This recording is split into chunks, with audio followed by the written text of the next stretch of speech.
123 Teakwood Drive here in Greensboro and member of the Working Class and Homeless Organizing Alliance. Like quite a few before me, I'm here to talk about the state of our public transit. The SCAT service and its fees have been a serious point of contention, and rightly so, for the people who need the service are the least capable of shouldering the burden of an increased fare. They are people whose money has already been taxed, who have already paid into the city and then pay yet another fee on top of this in order to take advantage of so-called public transportation.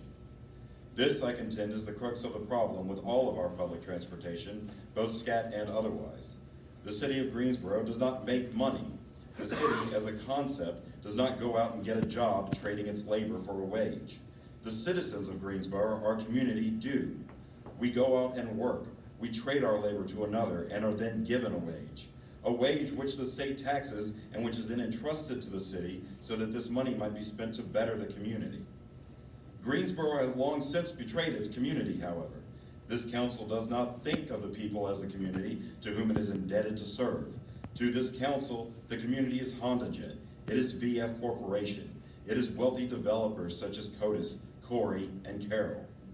The city of Greensboro, guided by the people sitting in silence before you, takes money which has been entrusted to it by the community and spends it to the benefit of not those who depend upon it most, but on those that can afford to donate large sums of money to the campaigns of the council and to those businesses which come to suck dry the few resources the people do still have in the name of turning a profit and making Greensboro more attractive to gentrified wealth, drawing in those with money while they push those who struggle further and further away.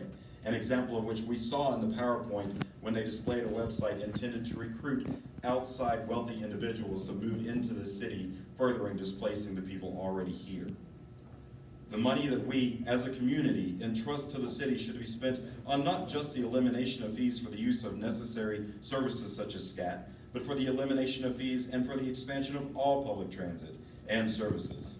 The city should be making services such as SCAT more broadly available to all who have need of it, but instead they are more concerned with building new parking decks and expanding the ability of the wealthy profiteer to further exploit the people that this council is ostensibly intended to serve.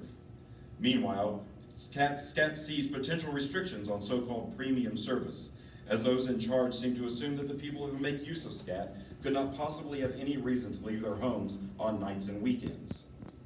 You have said before that you hear us, and I suspect before this day is done, some of you will say it again.